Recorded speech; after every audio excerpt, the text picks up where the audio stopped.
मेरा नाम JVN doctor Manju Chaudhary है। Faculty of education and methodology department से हूँ मैं, और मैं आपके समक्ष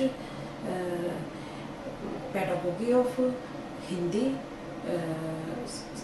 विषय में त्रिभाषा सूत्र विषय पर आपके समक्ष एक प्रेजेंटेशन प्रस्तुत करने जा रही हूँ। भारतीय संविधान की धारा 343, धारा 348 तथा 351 का सारांश यह है कि देवनागरी लिपि में लिखी और मूलतः संस्कृत से अपनी पारिभाषिक शब्दावली को लेने वाली हिंदी भारतीय संघ की राजभाषा है। इसमें रोमन अंकों का व्यवहार होगा। राष्ट्रीय भाषाओं में यह मौलिक सिद्धांत मान्य है कि भाषाएं राष्ट्रीय हैं। इसमें उल्लेखित भाषाएं असमिया, बांग्ला, गुजराती, हिंदी, कन्नड़, कश्मीरी, मलयालम, मराठी, उड़िया, पंजाबी, संस्कृत, तमिल, तेलुगु, सिंधी, उर्दू, कोंकणी, मणिपुरी, नेपाली, बोडो, संस्थाली, मैथिली, डोगरी आदि 22 भाषाएं हैं। त्रिभाषा सूत्र यानी थ्री लैंग्वेज फार्मूला भारत में भाषा शिक्षण से संबंधित नीति है, जो भारत सरकार द्वारा राज्यों से विचार विमर्श करके बनाई गई है। त्रिभाषा सूत्र संविधान में नहीं है। सन 1956 में अखिल भारतीय शिक्षा परिषद ने इसे मूल रूप में अपनी संस्तुति के रूप में मुख्यमंत्रियों के सम्मेलन में रखा था और मुख्यमंत्रियों ने इसका अनुमोदन भी कर दिया था। 1968 की राष्ट्रीय शिक्षा नीति में इसका समर्थन किया गया था और सन 1968 में ही पुनः अनुमोदित कर दिया गया था। सन 1992 में संसद ने इसके कार्यान्वयन की संस्तुति कर दी थी। यह संस्तुति राज्यों के लिए बाध्यता मूलक नहीं थी, क्योंकि शिक्षा राज्यों का विषय है।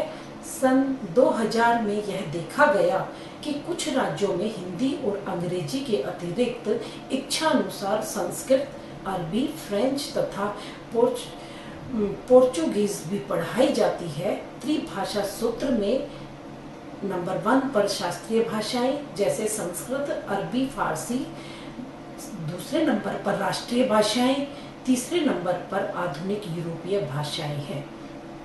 इन तीनों श्रेणियों में किन्हीं 3 भाषाओं को पढ़ाने का प्रस्ताव है।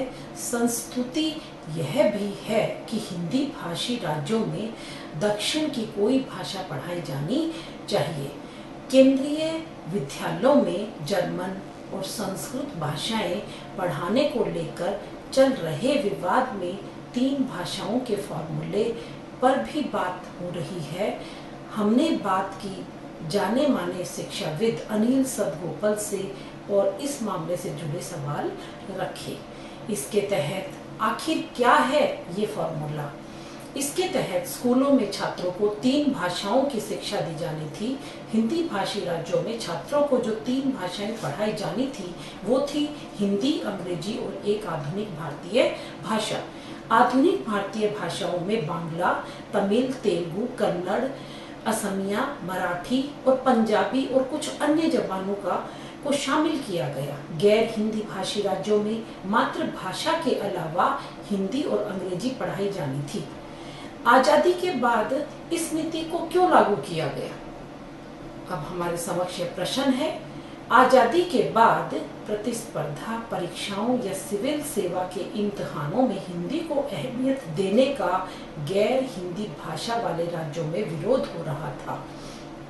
इसके मद्देनजर तत्कालीन प्रधानमंत्री जवाहरलाल नेहरू ने मुख्यमंत्रियों की एक बैठक बुलाई, जिसमें इस फॉर्मूले पर सबकी रजामंदी ली गई। इसे तैयार करने की शुरुआत 1960 के दशक में हुई और ये राष्ट्रीय शिक्षा नीति का हिस्सा है। इसका जिक्र कोठारी कमीशन की रिपोर्ट में भी है, जो 1966 में बनकर तैयार हुई थी। केंद्रीय विद्यालयों में जर्मन कैसे पढ़ाई जा रही थी?